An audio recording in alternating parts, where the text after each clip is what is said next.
O'clock, and we wish to get started. Joining the meeting. Joining the meeting. Reginald. Joining the meeting. Joining the meeting. Overwhelming. Joining the meeting. Is it Johnson? Joining the meeting. The announcement? Michelle Ruff. Joining the meeting. Andrew Carey. So you're going to press Joining the meeting. star 22. You're going to start it now. Okay, good. Joining the meeting. It's going to press star 22. Joining the meeting. Recording has started. Joining the meeting. Carrie Singleton. Joining the meeting. Wow. Joining Next time the we meeting. do this in the online format. Joining the meeting. Pastor T.C. Joseph. Joining the meeting. Demetrius Hill. Joining the meeting. Clint Baker. Joining the meeting. Joining the meeting. Wayne Russell. Joining the meeting. We're live. And Del Good Brown. morning. Joining the meeting. Joining the meeting. Brittany Hughes. Joining the meeting. You can start. Cedric Blue. Okay, everyone, we are going to begin. There will be others who will be continually joining the meeting, but we'll just talk through that. Joining First the of meeting. all, and I'll pause a moment when someone is joining, but we Joining the meeting. welcome you this morning. Obviously, this is an issue of great interest. Margot Sadley. I'm afraid to allow a few extra minutes because so many are actually joining now. Taylor. Joining the meeting. But we do want to begin. We do want to begin. Joining the meeting. Andrew Holmes. Joining the meeting. Joining the meeting. This meeting is now being recorded. Joining the meeting. Okay. Joining the meeting. Let's have prayer, and we're going to begin our session. We're also Facebooking live, so for some who may not be able to get in on the conference call, you can also go to the Facebook feed. Leandra. Joining the meeting.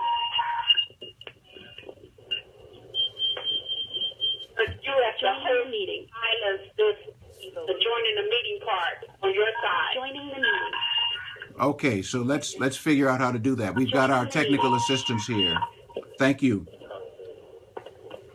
We're going to begin with Joining prayer. the meeting. Stephanie, is there a way to silence the joining the meeting thing? We're going to find out. Thank you very much. Thank you. Joining the meeting. I've got my administrative assistant looking into how to do that. Joining the meeting. So she's calling now to find out how to silence the joining the meeting intro. Joining the meeting. Joining the meeting. Joining the meeting. Joining the meeting. The wireless customer you called is not available at this time. Please try your call again later. Joining the meeting. Rochelle Counselor with Avery McKenzie. Joining the meeting. Attorney Sean Smith. Joining the meeting. Gabriel Carter. Joining the meeting. Ian Robinson. Can I say something? Joining the meeting. Can I say something? Joining the meeting. Okay, and I'm going to have our public relations director speak, Mr. George Johnson. Yes. Good morning, everyone. We're going to ask that you put your phone on mute until it's time to respond. So if everyone can go to their desk phones or cell phones or home phones Joining the and meeting. press mute so that we won't have any background noises. And we thank you for this at this time. Joining the meeting. Wow. Joining the meeting. Joining the meeting. Oliver Moore, Dallas, Texas. Joining the meeting.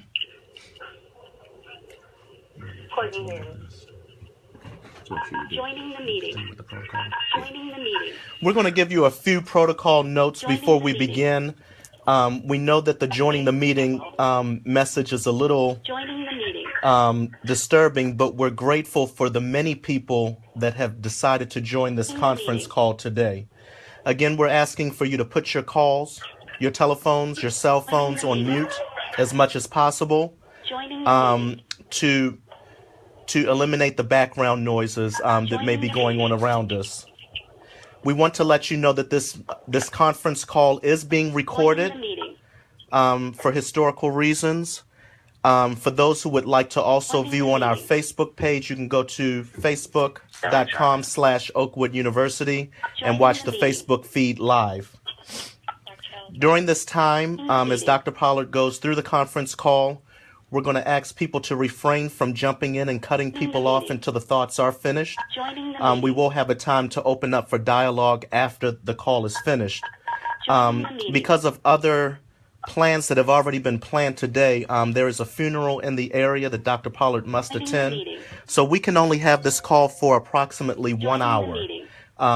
We know Joining the that meeting. is a short time to discuss this topic at hand, but this is just one of many the meeting. teleconferences that we will have.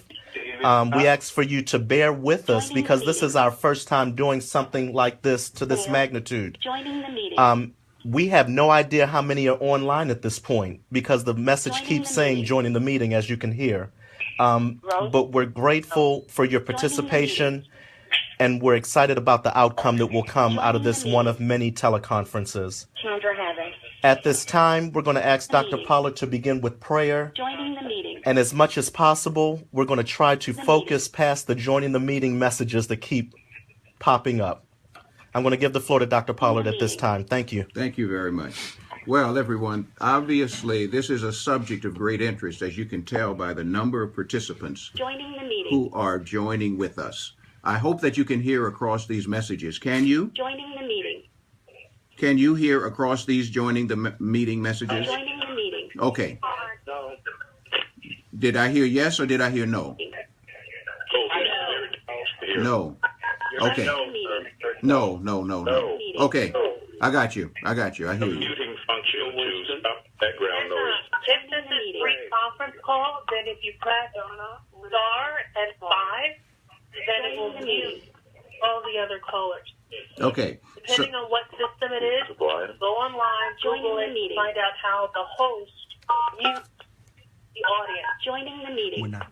We're not free conference. yeah, call. this was not. It's not a free conference call. It's a subscription meeting. that we have. So we have the secretary though working on how to cancel out the joining the meeting message. Joining the meeting.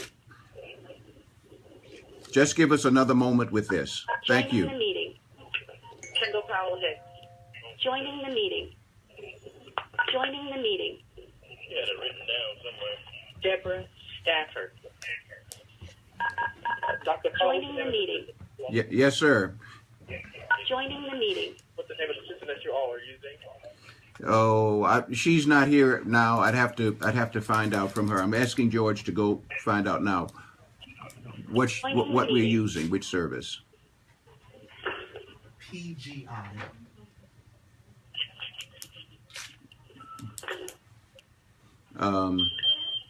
I suspect that these will be fewer and fewer as we go. They said we would have had to have started it that way Okay. before. So if they don't want to hang up and call back again after 5 Okay. minutes, but that'll be your choice. No, yes, okay. So what we're being told by the service is that we would have had to start this way, which means everyone would have to hang up, and I think that's a bit much to ask. I'm suspecting that within this 10-minute window, we'll get fewer and fewer of these messages. Okay. With that said, looks like they're slowing down now. The frequency is slowing down. Good morning, everybody. Good morning. Okay.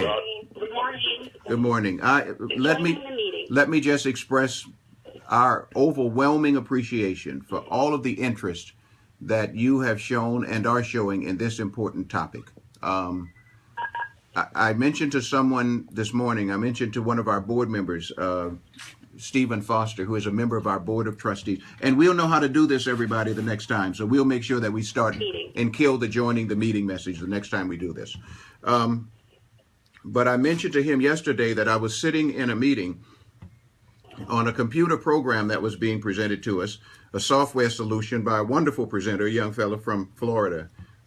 And right in the middle of the presentation, I've never had this experience before, but Joining the meeting. I've never had this experience before, but Joining tears the meeting. began to well up in my eyes as I thought about all the things that are happening to our community. Joining the meeting. And then I began reflecting, of course, on what is it that Oakwood can actually do, and the HBCU community. And so that's a part of what drives us today. What can we together do? Now, again, we've not done this before, so we thought a great group to start out with would be our attorney community, whom I met Joining the meeting. again at our last alumni weekend, probably about 30 strong who showed up. Joining the meeting. And they have been wonderfully instructive in how to impact policy. Now, we have a number of key Oakwood personnel who are on the call as well. We have attorney Amanda Ringer, who works for us in the history department, who has made a special study of civil rights movement. Then we have also Professor Preston Foster, who teaches policy. And they are doing some wonderful things in the department with the conscientization of our young people who are there. I guess I want to begin with a quote from attorney Van Jones, whom most of us get to see. I'm looking at the phone. I should be looking at the Facebook feed. And welcome to all of those who are tuning in by Facebook. I want to begin with a quote by attorney Van Jones, CNN commentator, that I overheard last night as I was listening to the news. And I thought it was beautiful. Van said, when asked, what is it that you want? He said, we just want our kids to grow up and have graduations and not funerals. We want them to have graduations and not funerals. And I think that's what we want. And what is the difference that HBCUs can make in this conversation and our graduates? So when we think about that, our purpose today is to come up with some action steps as to how we can proceed. And most of us are members here of the Seventh-day Adventist Church.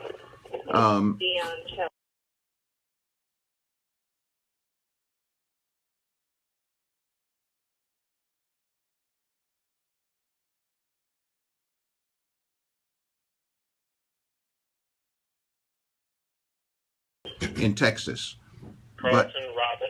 But he has done tremendous work in making sure that the legacy of Seventh-day Adventists and the civil rights movement is preserved. And he has done some significant research that really does need to be circulated more widely. Part of what we want to figure out today is what is it that we can do in the HBCU community? What is it that we can do that will yield positive action? Because that's what's called for. And what can we do to affect our communities with our graduates and then, of course, beyond our graduates? So with that in mind, let me just ask Professor Preston Foster to talk a little bit about one of the things that's happening, one of the wonderful initiatives that's happening here at Oakwood University. So, Press, are you on? Yes, I am, Mr. President. Thank you very much. And I appreciate this opportunity to join our friends Oakwood family in this. Last semester, our public policy class formed a student-based organization called United Collegiate Black Scholars. The background, very briefly, was during the primary, it became clear that either Hillary Clinton or Bernie Sanders would win the Democratic nomination based on whom black people chose to support. And we used this lesson to actually get our young people in the game. We formed an organization called UCBS that is the shepherd of a document called the prescription. The prescription is the ongoing agenda for Black America expressed in clear, tangible terms that can be offered to policymakers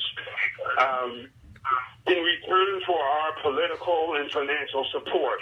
If you think about AIPAC, the American Israeli Political Action Committee, or the NRA, in terms of how they have coalesced and articulated their agenda and have basically frozen Congress based on the agenda of a small group.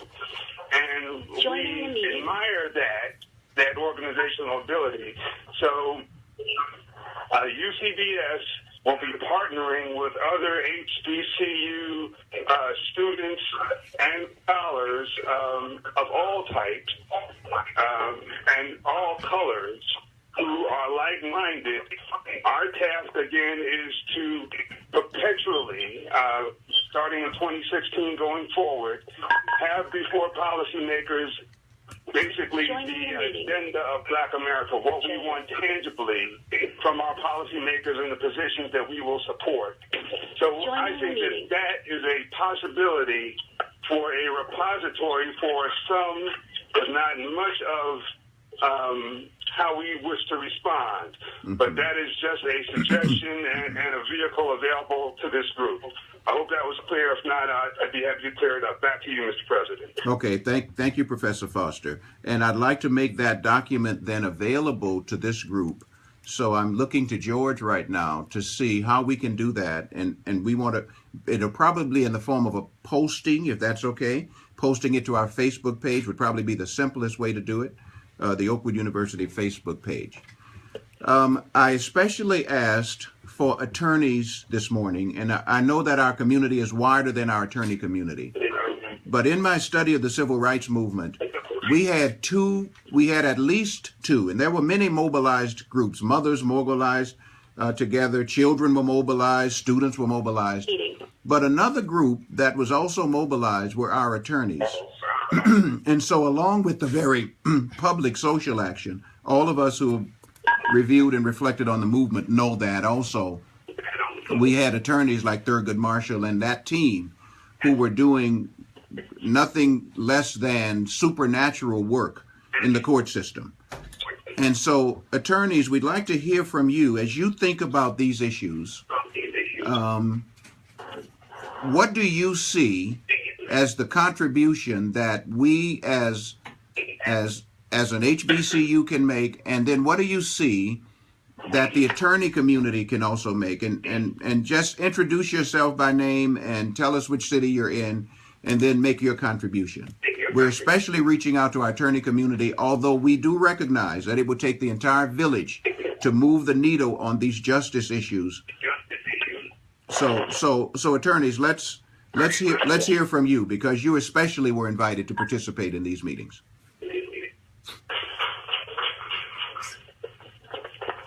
Well, this is Attorney Sandy Robinson here. Attorney Robinson, nice to hear from you. I'm in Houston, Texas. Yep, and we miss you in Huntsville. My practice involves criminal law defense, and I want to reflect back to something that I was part of when I was closer to the Joining the meeting. community geographically there in Huntsville. Dr. Patrick Blue, when he was the Dean of Students, actually invited me to do a legal seminar for the students, which I enjoyed preparing for and participating in. And that seminar focused in part on how to interact with Joining the meeting.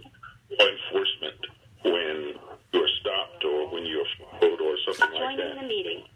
I was happy to share with the young people various tips that I thought were very important for them to, one, survive the stop, and secondly, to be able to navigate successfully through the criminal justice system if they were brought that far.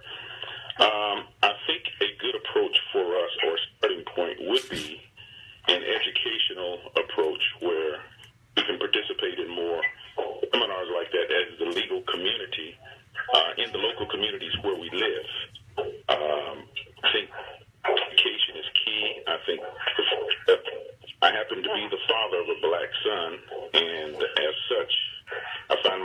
constantly advising him on what to do and what not to do if he should find himself in a certain situation, and how to diffuse tense situations.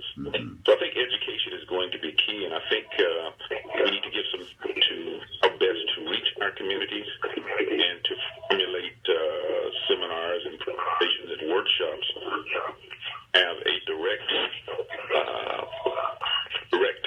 contact with them to let them know that, hey, look, you may not be able to be in control of all situations, but there are certain things that you can do to help to ensure their survival when some type of stop is made. And we know that racial profiling will never, that's just something that's part of the process. I think we can find out and discover ways to help us to be able to have a positive outcome. Thank you. Thank you, Attorney Robinson. And would you kindly put your phones on mute until you are speaking, please, if you would? Thank you. Is there another comment? So we heard from Attorney Robinson that we need to continue the process of ongoing education around police, individual, and especially young black males, interaction with officers of the law. This is Rochelle McAllister with Baker McKenzie. I'm a secretary. Joining the meeting. Suggestion. I had a discussion at Howard University School of Law, and Joining the meeting. suggestions I would maybe we could look at a jurisdiction by jurisdiction study across the country in terms of establishing a legal argument based on taxpayer standing to deny payment to police because police departments are funded locally by taxes. And to raise a taxpayer standing issue. Joining the meeting. Looking at it from that beyond the ongoing education, which I do agree is needed. Yes, Attorney Rachel, I think we heard you say that we need to go at the, if I heard you correctly, and again, we invite everyone to mute their phones until you're speaking. I think, though, Attorney, we heard you say that we need to think about how to impact the flow of funding in local municipalities around these issues. Absolutely. And those that have standing on leveraging a case like that, obviously associations are standing would work, but in a perhaps a very unique way we can look at some precedent around who's taxpayer standing and leverage an equal protection argument. Okay. Obviously, we're not, the community is disenfranchised by lack of proper protection. It's the mission is to protect and serve our community. Yes. Thank you, Attorney. We're making notes on all of these recommendations, and we'll provide a summary at our webpage. Yes. Okay. Is there someone else who wishes to speak? We especially are inviting the input of our attorney community. Hi, this is John Palmer. Attorney Palmer. Yes. As a former public defender whose clients were approached by police and who were victims of police brutality, I agree wholeheartedly with what Sandy was saying about education.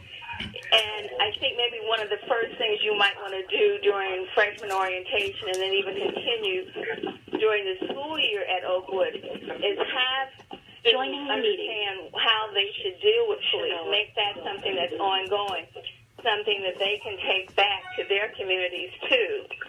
It's one thing when you hear from a peer as to how you should handle a situation. And that might be something Oakwood might want to invest in. There are a lot of lawyers down there in the area who've retired or young ones who have moved down there. Mm-hmm. I want to form a core group of attorneys in Huntsville who can help the students. Education is the key. I mean, the first thing we used to tell our clients is if you were ever stopped by police, give them your name, your address, and say you want a lawyer. Joining the meeting. So that's something you might want to really look at. As far as the other woman's position about taxation, as a former IRS attorney, I don't know, to me, that needs to be well thought out and a lot of work looked into. Yes. Thank you, Attorney. We appreciate your comments. Is there another? President Pollard. Yes, sir. Mr. President Pollard, my name is Barry Johnson. I'm in Atlanta, Georgia.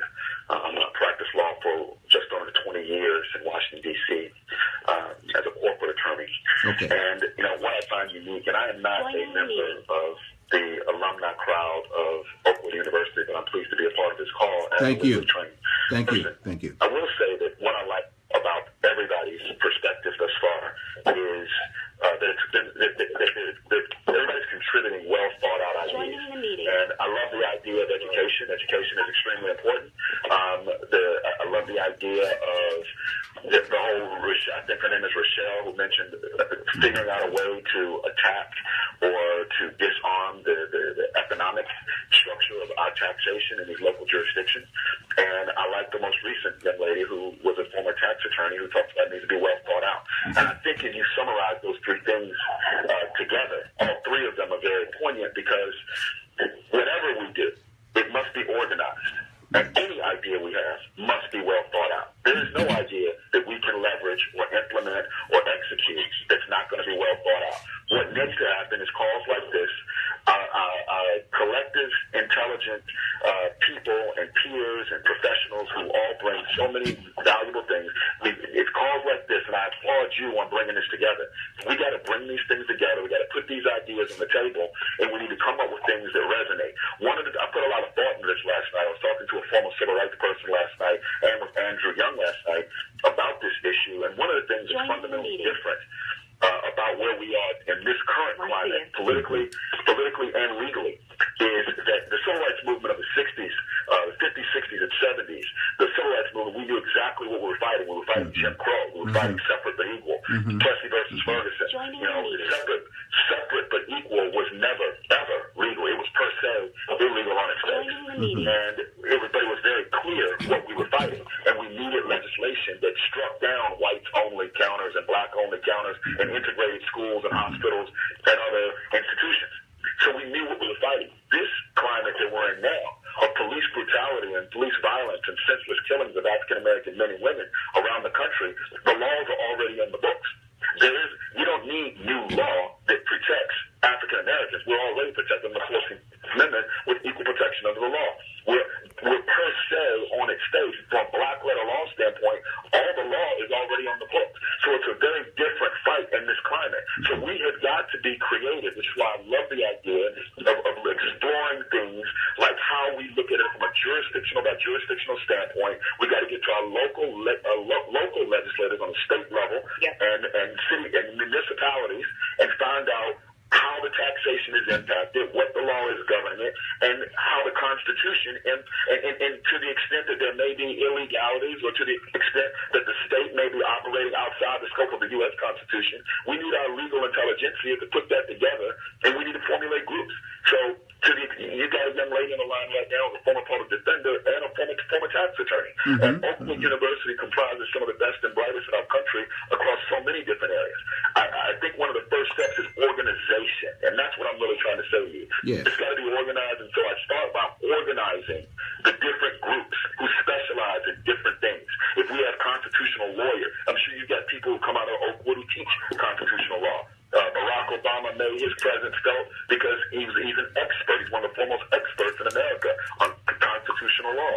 And if we start by organizing, but that organization can't take 3 years. It must be swift. Yes. And as it's swiftly implemented, that organization must assign roles, responsibilities, and levels of accountability that everyone's going to participate and bring what they have, and just know that we're all for the common good. We're all for the common good, no criticism. We want constructive critique, and we want effective action that can be effectively implemented. So with that being said, you've got my vote. I'm all in. Whatever I can contribute to the extent you allow someone who's not a graduate of the university to participate, I'm all in. But doesn't change the blackness of my skin on my son. Yes, sir. Yes, sir. Yes, sir. Mr. President, this is Attorney Amy Alexander. I'm a local attorney here in Huntsville. Yes. As just the gentleman said, I'm not a graduate of Oakwood. I am delighted to be part of this. My practice here in Huntsville is mostly family law, but I spent 5 years practicing poverty law and socioeconomic law in Selma, Alabama, with some of the greatest civil rights attorneys. Yes.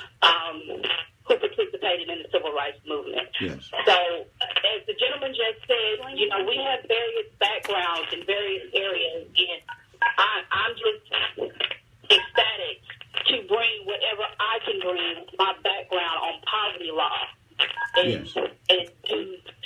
type of training or insight on how all of these different areas to come together to form a collective legal-based group that can work effectively in our community and on this problem and situation that we currently have going on. Well, thank you, attorney. And for the record, no, you need not have graduated from or belong to the Oakwood community in order to participate in an issue of common cause. This is an issue of common cause, and we welcome everyone to the table who wishes to be an active contributor. So, Mr. President? Yes, ma'am. This is Phyllis Edmonds. I work for the City of Baltimore. Hi, Phyllis. Labor and Employment Division. And my colleagues will understand that there isn't a lot I can say right now because we're in the midst of some things here in Baltimore. Yes, ma'am. Especially with the live streaming and... Of course, and understandably. a conference call with 200 people on it at least. Understandably. I'm open to share my experiences, to share what information that I can give that does not impact my attorney-client privilege with the City of Baltimore. I'm available, and that's about the best I can say on an open forum. We understand, and we receive it. Other attorneys, yes, please. I was hoping to share a little something. Andel Brown out of Miami. Dr. Pauling, graduate of... Yes, let's take Attorney Brown, and then we'll take the next comment. So, Attorney Brown, yes, please. Yes, hello. This is Attorney Andel Brown out of Miami, and I started my career as a public defender here in Miami, defending indigent people. I also do civil rights as part of my practice. What I've found is that as Joining the meeting. on their face, black and white, protecting everyone equally, but as you get down... And may I just ask, Attorney Brown, for everyone on the call, just once again, and I'll do it periodically, but would you please mute your phones so that we can hear the speaker more clearly? Okay, so thank you. Joining the As meeting. you get into the details of how these laws are applied, I think is where you find the disparity of treatment. And the answer to that I found, it definitely comes down to transparency. It comes down to the public records laws of the jurisdiction.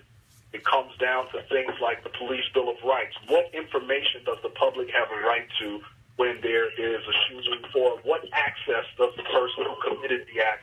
Because we saw in the Walter Scott case out of South Carolina where after there was a shooting occurred, the officer went up, he moved the taser to make the scene look a certain way. If we don't have rules in place for how a scene is handled, if we don't have legislation in place that allows the public to look in on what's happening in these officer-civilian interactions, we will continue to have these problems.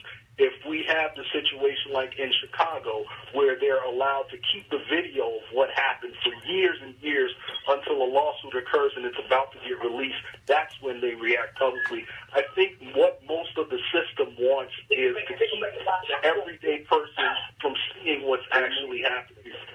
As lawyers, we have to work, I think, on the legislative side to change that, attack that mentality, and expose what's happening. And I think that helps a lot.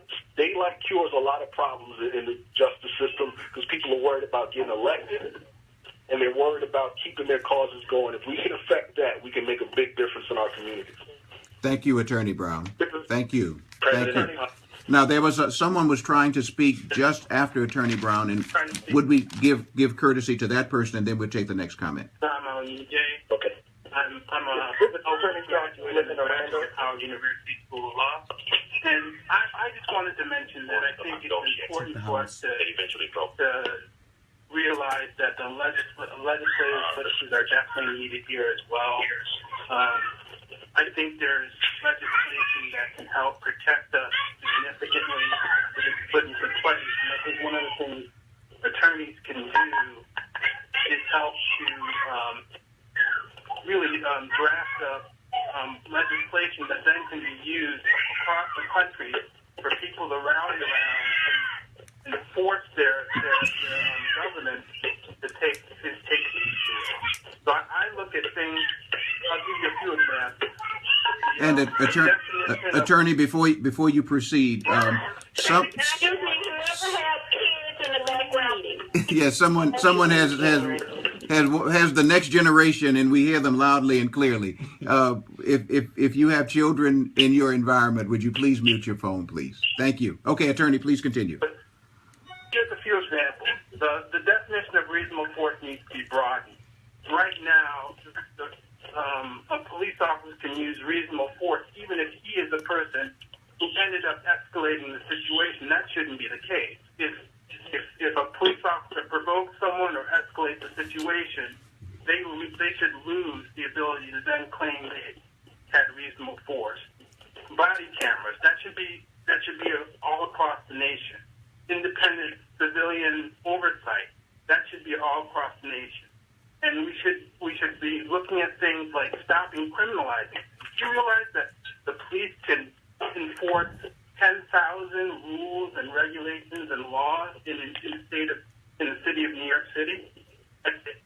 So giving them the ability to do that gives them essentially unquestioned authority to go up against anybody they want to, and then once the situation escalates, we know what happens.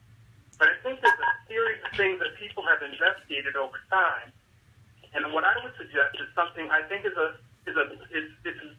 big thinking. But what I would suggest is we take a page from the American Legislative Exchange Council.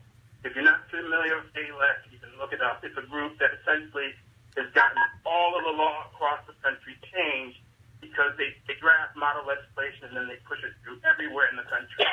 And we should, as lawyers, try to figure out how we do that. All these things will have to be modified by jurisdiction because each jurisdiction is different. But if we have a model that we can then pass on to people across the country, we'll have all sorts of people who aren't lawyers going and saying, okay, this is something that I'm going to back. This is something that I'm going to push through. And I think that would be very helpful. Yes, thank you. Thank you. And would you say your name again, please, attorney? My name is Susanna Onije. Okay. Oakwood and Howard Draft. Attorney Onije, thank you so very much for being on the call this morning. We have about 20. We have about 20 more minutes left. Are there other attorneys who wish to speak to these issues? Yes. Okay, I hear a female voice, so let's start with that one. Mr. President, my name is Rhonda Mason, and I am a Joining the meeting. former prosecutor, and while I was a prosecutor, I was in the community justice department for Joining some the time. meeting. And I think that education is the key with our people, but I think we also need to educate the police department.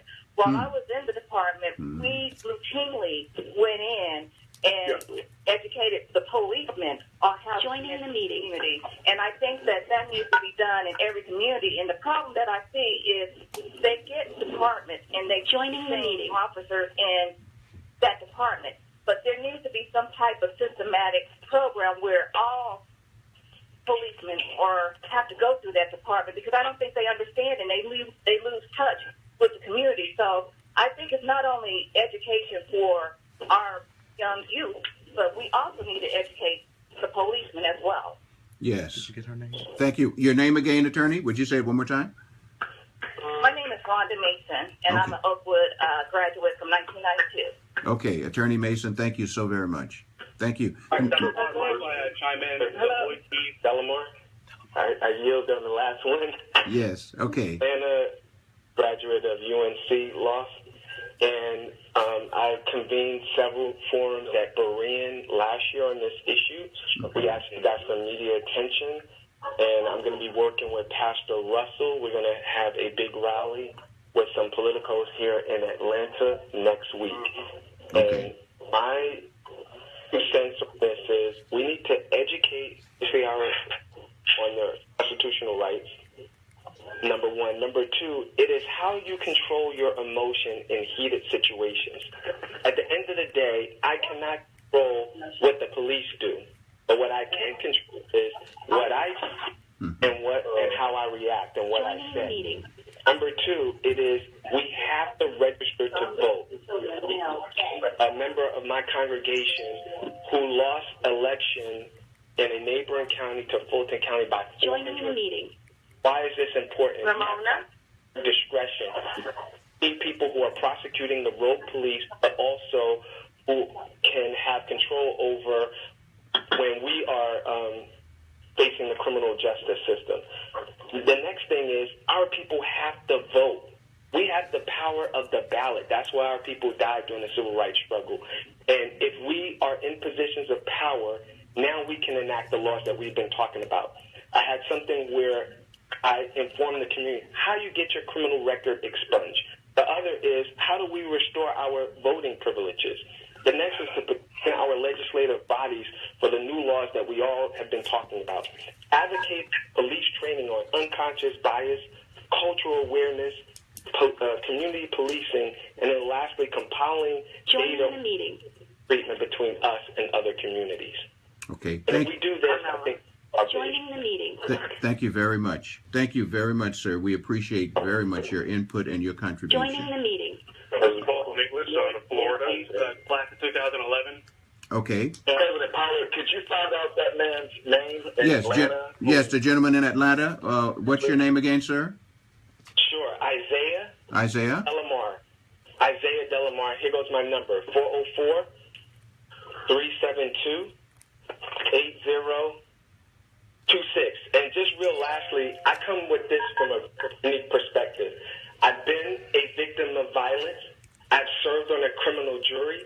I've helped to prosecute criminal cases. I've been on the defense side. My sister is a retired NYPD. And right now in my job as a federal attorney, I represent law enforcement from a very unique perspective. Yes, thank you. Thank you. And your input will be very useful. If I can make a request that all of the attorneys that are on the line and participating this morning have a central email address to pass on to you and your staff and the other organizers of this call, their contact information, and I'd like you also to disseminate that afterwards.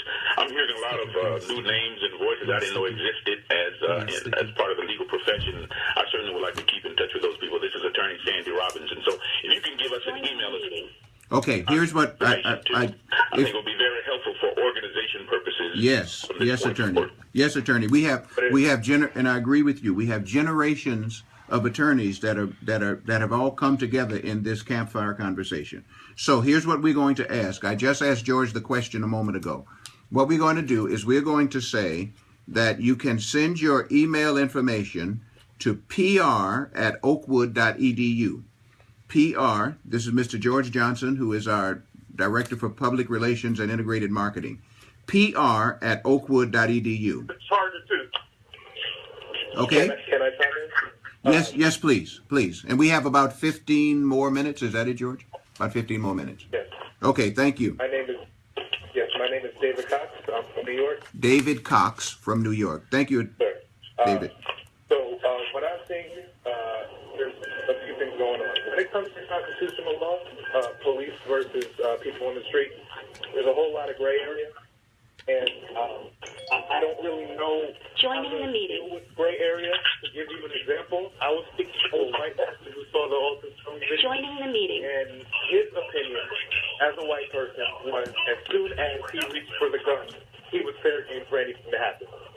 Now, I personally think that's garbage. But joining the meeting. It's just let's see that this is Lori Washington, who's not a person who's a racist. It's a person who joining the meeting. Through his eyes, his understanding of the law was small. He just thought black man does something to open the floodgate. Now, I don't know how to tackle gray area. I think what we can do is tackle police training, which was mentioned earlier. Because if you look at the Eric Garner situation, if you have police who have good training and know that you're not supposed to be applying solo, you avoid the situation. So, to me, a lot of this is police training because cops can't feel justified to use deadly force. There should be a difference between deadly force and reasonable force, as mentioned earlier. So, to me, part of police training needs to be cameras. Cameras can't magically fall off all of a sudden. I don't care if they have 7 cameras. To me, it's a start test. And as far as education, which I believe the first lawyer brought up, I think part of education should be that we need to be recording this. Because again, police cameras magically fall off. So I think that needs to be at the root of mean, it's 2016. Everybody's on their Facebook Live and on their Twitters. When you get stopped by a cop, you better have your phone on record. So that's a part of the education you're saying. Absolutely. Yeah, yeah. This is what I see. Police training and education. On the police training side, why don't we start with cameras? Joining the meeting. Dr. Howard? I'm sorry. That's pretty much all I had to say. Okay, but thank you, though, and that's a very important contribution. I also am receiving texts, and I've received a text from attorney Kristen Pollard, who is my daughter, that we need to launch expungement clinics. Expungement clinics. So, and we can take up that idea as well as a part of how we educate the populace. Yes, now, your name, please, and we want to hear you. 2011. I'm going to just chime in real quick. Okay. I'm a prosecutor here in Houston right now. Name, please. Name, please. Name, please. Name, please. Lloyd Keys. Okay, Lloyd. Attorney Keys. Thank you. 11, UT Law graduate. And so just two, I guess, tangible things that I've actually just wanted to touch on real quick. I think it's more so underlying the criminal justice system itself. I think that there's there's a lawsuit going on in Houston right now that I think is something that we can try to take up and try to, I guess, promote in different areas as well in regards to attacking the actual way that bonds are structured. And I think that's something that affects, black people and people holding common status as a whole. Essentially, bonds are structured where it doesn't factor in your ability to pay. And I think that's what really happened with, for example, the Sandra Bland situation. And also in regards to, in Texas, you can be arrested for Class C misdemeanors.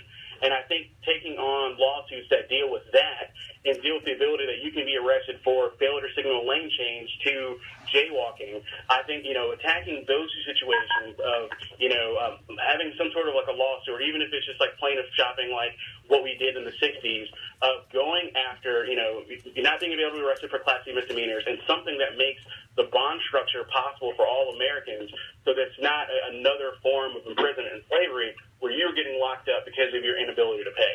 So those are just my two things that I think that, we should become involved in, and that's just my 2 cents. Once again, Lloyd Keys, and I'm a prosecutor here in Houston. Okay. Thank you, Attorney Keys. Thank you so very much, and we receive your contribution. Right. Now, there has been a sister attorney who's been trying to speak, and I'd like to hear her. So please.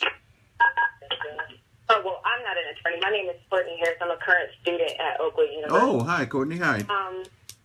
Hi. I've been listening into the different perspectives and suggestions that the attorneys have given, and I thank them for that. But I guess where I was confused is I thought this would be a call to action for Oakwood University. So I'm understanding that this is what we would have to teach our students and teach our incoming students and teach our current students. But my concern is what else? Like, what can we do that's hands-on? Like, this is a conversation. Someone said that this is a conversation earlier, but it's not just a conversation. These are actions that need to be taken in place. We need to be out in the community and out working with the people that are locally in our area. Oakwood is situated in a black community. It's predominantly black. Working at the commissioner's office, the commissioner of Huntsville, we get different perspectives and I guess information on what's going on in the justice system that is currently in Huntsville, and the different prosecutors and sheriffs and police department that's there. So I understand that we come together during times like this when it comes to police brutality, but there are other things that are going on as well as these tragedies. Yeah. What I was jotting down a few notes here because I was asking myself, what can the school do? Because this is what I'm expecting the students to do. What can the students do that can, mobilize the community? Thank you, Courtney. And what are your suggestions, Courtney? We welcome them. Okay, I was thinking about mentorship. One thing that stuck out to me 2 years ago when we did our protest there was the fear. And I guess, the hesitance to protest on the status, number one, because I know that we are joining the meeting. But also, the fear to do so because we felt that some felt that they were going to be going against God. And it really stuck out to me because we don't serve a passive God. Mm-hmm. And we don't serve a God that would stand on the far side and look at oppression and just turn the other cheek. I'm sorry. Yes. So mentorship and also cultivating a campus that is vocal about these issues, but not only vocal, but they show that in their actions as well as their speech. And education beyond brutality. I know of programs at A&M that are vocal, mobilizing the community, and also if we were able to join with them and have partnerships and programs with our surrounding schools and make this a conversation that can involve the community. There are town halls, city halls for Black people where they can come together and discuss what's going on in the community so that our school can be aware and we can know how to deal with that. And I'm welcome to let you all know once I get back and we can discuss this further. Mm-hmm.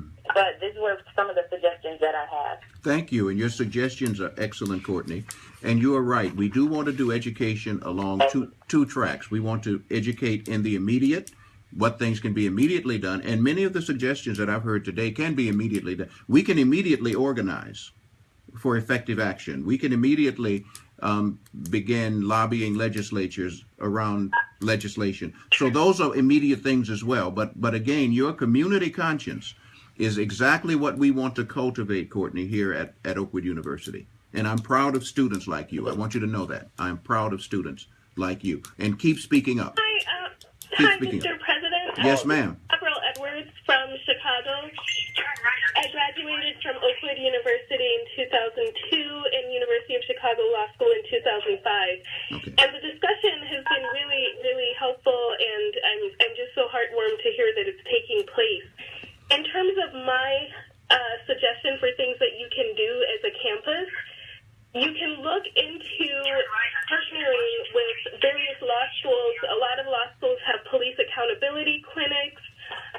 There are legal aid organizations throughout the country. Here in Chicago, one of the really prominent ones that I work with is called the Cabrini Green Legal Aid Clinic that does a lot of work in the community and try to find a way for interested students who want to make a change to work on drafting new legislation, work on projects that will make a difference. So that's just one tangible way that students can get involved.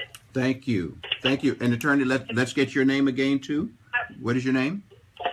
It's Avril Edwards. Avril Edwards. Thank you. Thank you, Attorney Edwards. President Pollard. Yes, and we have everyone about 6 more minutes before we do a quick summary and then talk about our next steps. So, Michelle, Attorney Michelle. So we'll take Attorney Michelle. That's the name that came. Okay. Yes. Attorney Michelle Ruff, and I'm out of Atlanta, presently sitting in Germany, and I called in, and I'm also an Oakwood alum. Just very happy to hear all of these excellent ideas today. I totally agree with the previous attorney and some of the other attorneys who are speaking about enacting or taking action to make legislation enforced, particularly the legislation that one caller mentioned about what is reasonable force, and that needs to be broadened. We need to establish a national standard for excessive force. And I am willing, I haven't done it in a long time. I've done family law, and now I'm a real estate attorney. But I have, as a law student, done research for legislation in the city of Louisville when I was at the University of Louisville Law School there, and helped to enact, drafted and enacted certain legislations there while I was working as a student for the city of Louisville. So I would be happy to head up that committee. Please take my name down. Doesn't have to be me. I would be happy to work on it, but to do research and also to organize the students to do the research that we need to do to have legislation enact. Another very standard that I think needs to be enacted once we define that national standard is to look at it, what is the bottom threshold for rules of engagement? And that's what that needs to go into that national standard. And so, again, I'm willing to not just tell you what my ideas are, I'm willing to work on it, I'm willing to help head this up and to take action. Just let me know how you would like me to proceed. Okay. Thank you, Attorney. Please give us your name one more time, and then we'll take the other comments and we'll end with these. Okay, Attorney who just spoke, your name again is? My name is Michelle Ruff, and I'm out of Atlanta. Okay, Michelle. Attorney Michelle.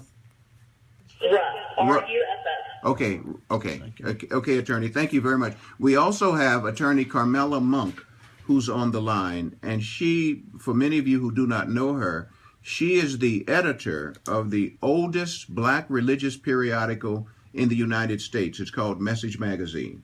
And Attorney Carmela Monk is willing to make her magazine available as a tool for broad-based education. This reaches 35 to 40,000 households every month. And Attorney Monk, are you still on the line? If you would say a little bit about the need for some of our attorneys to write some of these articles and some of these pieces. Are you here? Absolutely. Okay. Yes, I am. Can you hear me? Yes, we can hear you now. Would you say a bit about what you're trying to do through the printed word? All right. Obviously, this is just such a great opportunity, one that I do not want to pass up, one that I think that we can all capitalize upon. I spent some time as a criminal defense attorney and a public defender, with much of my time spent with juveniles. I have a heart for what's happening in the street, and this is where we've seen so many of the rights being eroded. I would like to create the kind of thing that can help. I believe there's not something that will help in every instance, but I would like people to know what are your rights when you're stopped. Can you not get out of the car? Do you have to get out of the car? Do you have to say anything? What do you have to answer? All of us know that we are pretty cognizant in those answers, but not everybody else knows that. I would like to put together a guide, know your rights, and how, what you can do that could increase your level of survivability. What do you tell your children? I have 2 sons and a husband. These are the kind of things that make you very worried at night. I think we could be a big service to the people in our community. The last thing I will say is that I put out there that I would like to see Seventh-day Adventists in general, people that are within our churches and our schools and communities, to camp out at every local meeting. As a former member of the press, those are the people who are the squeaky wheels that get the notice. This is how the Tea Party came to power in Congress, by camping out at everything from the dog catcher meeting to the Board of Zoning Appeals. If we can be there, find out when the meetings are, find out what it takes to be included in the agenda and to be able to make a comment or ask a question, and go with the consistent, concerted effort. We need to know what is being done in our local community that will prevent what happened in Cleveland, Falcon Heights, anywhere else, Baton Rouge, all the other ones. How can we stop this before this happens here? Thank you, Attorney Carmela Monk. President Powell, my name is Sharon Ball. Hello, Sharon. Attorney Sharon, would you care to say something? Because we're going to wrap up, everyone, so we're going to take 2 to 3 more comments. This won't be the last time. Remember also that PR at oakwood.edu, we need to collect your information. Everyone who's been on this phone call, please send George an email, and we're going to do a batch mail with many of the suggestions and further information about next steps. So, yes, Attorney, please. I am in Washington, D.C. I work on Capitol Hill. One of the things that I think, as I listen to people talking about legislation and organizing, is that we need to actually use some of the tools that are already at our disposal.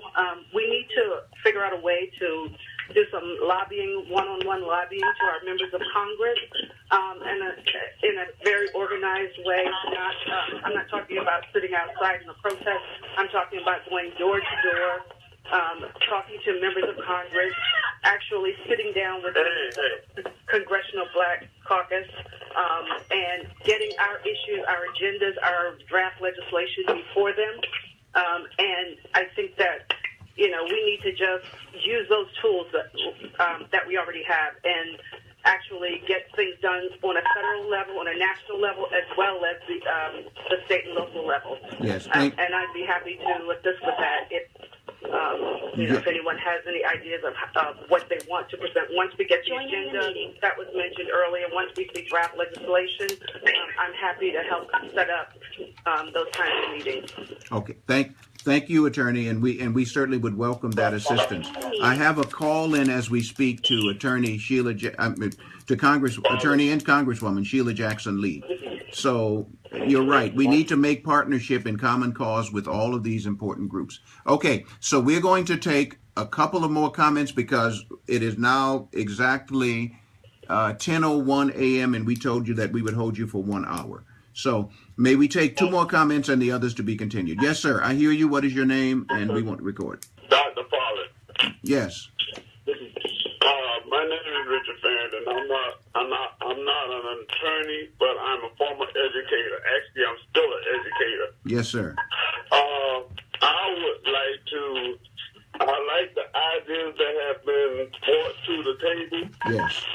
But what you also can do as far as educating the student is implement a Black history curriculum and degree some kind of way in order for them to be able to learn about their history. That will help them to understand what is going on now. And because when I was there as a student, I was hoping that someone would start something like that, but they did not. And that will help the students understand the political part of how we as Blacks are being treated like we're less than nothing. Yes, we understand. So that is my suggestion. Yes, sir. And I also say that what could be possibly done is if you include your educators along with your pastors to be able to come in agreement to what you're trying to do here, because I know the lawyers know the legal ramifications of what needs to be done, but we as educators, we see the students, we have to educate them in order to help them to understand how they should act in the community. Yes, sir. So that is just my suggestion to you as a president and as organizations that you may set up. Thank you, sir. And what is your name again, please? We want to make sure we get it recorded. Your name again? My name is Richard Farrington, Jr. I'm a 1993 graduate of Oakwood College in theology and mathematics. Thank you, Richard. Thank you, sir. Let's take a final comment, everyone, from what? Yes. Yes, from Seattle, Washington. Yes, please. Yes, I'm a recent college graduate of Oakwood University, and I've heard some of the suggestions from Suzanne and New Day. Joining the meeting.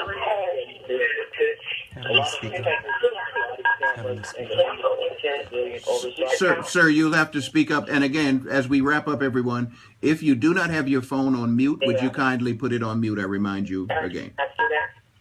So, yes. Like I want to put the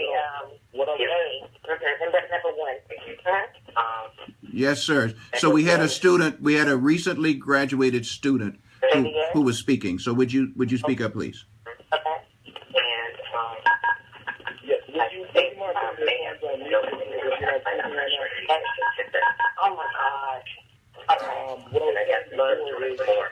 Excuse me.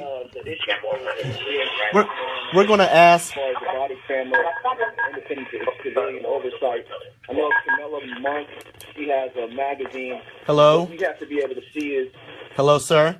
for us to be able to be noticing a lot of what's going on around, it's been through Facebook and other platforms. We need an actual platform, and I was working on one of the platforms. I've been developing a software for the last year and a half, specifically to counter some of these issues as far as body cameras, and I believe that in order for us to vocally mobilize the community, we need to be in touch with the community. So in order for us to be able to have that give what you want. Oh, this time, contact, we should be able to have a platform. Joining the meeting. It's not the only way to speak to each other. If you have a platform where you're able to speak to the entire community surrounding you, and you can get your message out with, hey, if we have an event or we need to mobilize right now, the entire community can have that at the hands of, at the dispense of their fingers. Thank you. We would love to hear about that. Would you send that information to George Johnson at pr@oakwood.edu? pr@oakwood.edu. And then there was a yes, and this will be our last comment, everyone, as we wrap up. This will be our last comment. Yes, ma'am. Okay, my name is Sajay Lake. I'm a student at Oakwood University area. Yes. Joining the meeting. I just had a thought. I keep hearing people say, know your rights, to tell to the police officers like when you get pulled over. But it's like when we say things like, why are you arresting the officer? Kind of have attitudes as we speak with them, and they get offended, and that just causes more violence. Yes. Even though we know our rights, I think it's better to just be silent while we're getting arrested, let them do whatever.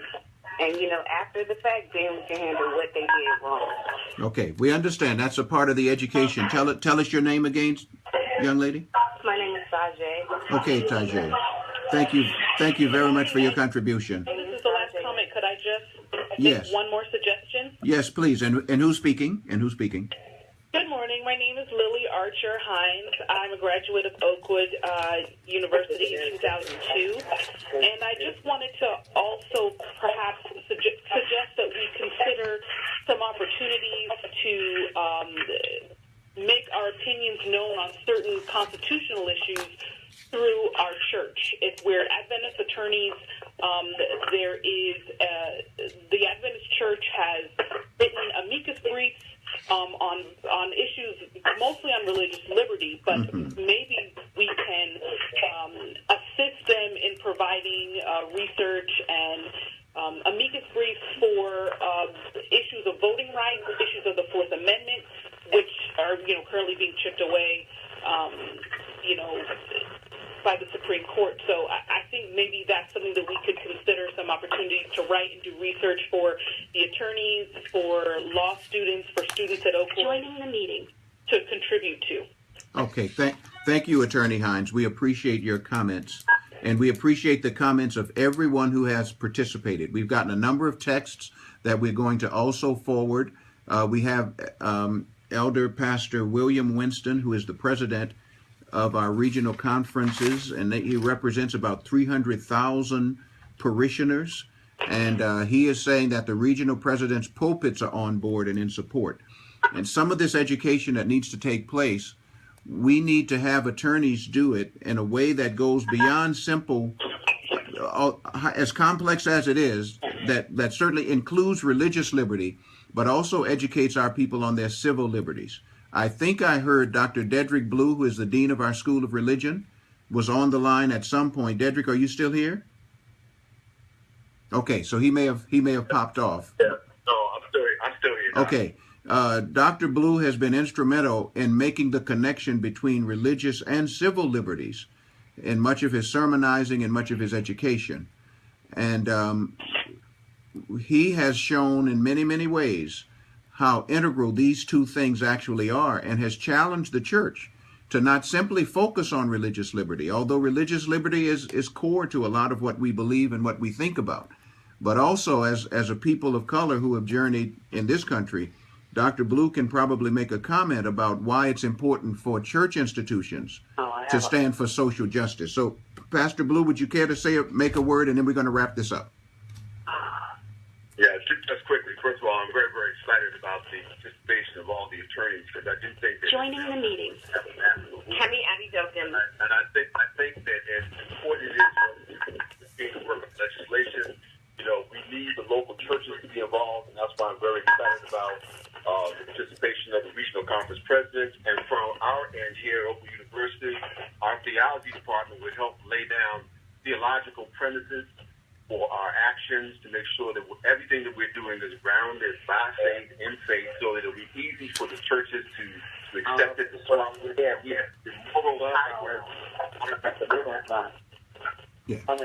And I'm going to ask everyone, I know that there's much that can be said, and Dr. Blue is on the line. Also, Attorney Camille Warren from our history department is here. And we're grateful for all who are participating. What we're going to ask Dr. Blue to do is to offer a closing prayer for us. As we close this session, we're going to summarize this, make sure it's turned back out to you, and then quickly, Identify people who can organize us, because that's what we need. We have wonderful ideas collectively, but we need to organize and focus them. As someone said, like a laser beam. A laser is simply generic, kind of diffuse light, now focused for a specific purpose. And we have to be laser-like in our focus on making advances for the people of color that we serve, who deserve justice in this land as well. So thank you for that. We'll also enter into conversation with many. I've had, when I issued this post, everybody, something really interesting happened. Many of our dedicated Seventh-day Adventists, in this case, Seventh-day Adventist law enforcement officers, contacted me, and they had perspectives as well. And we want to also be in conversation with them as well. So there's a lot to do, and we will do that. So we will be right back in touch with you. We'll summarize the documents.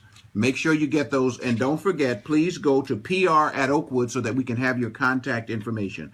PR@Oakwood.edu. PR@Oakwood.edu. Dr. Blue, would you offer the closing prayer for us, please?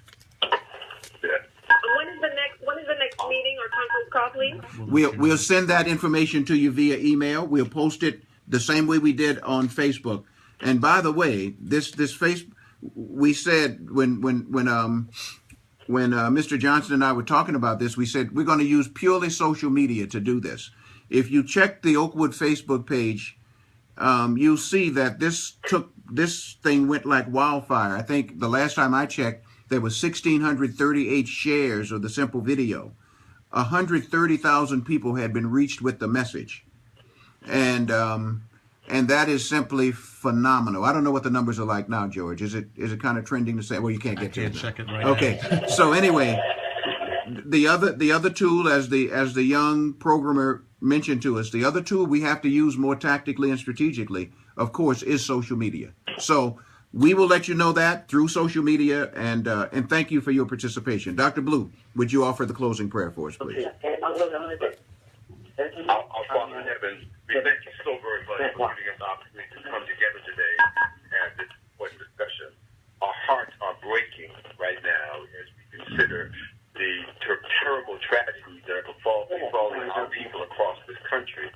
Lord, we know that you're a God that is not only moved at injustice, but you also move against injustice. And so now, as we stand together with you, give us the wisdom that we need to work cooperatively together so that we may move the agenda forward for the sake of justice and peace and healing in our church and in our country.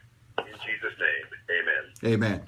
Thank you, everyone, for participating. Please stay tuned to our Facebook page as well as PR@Oakwood.edu, and we will push this information back out to you and identify our next steps for organization. Thank you very much. May God bless you.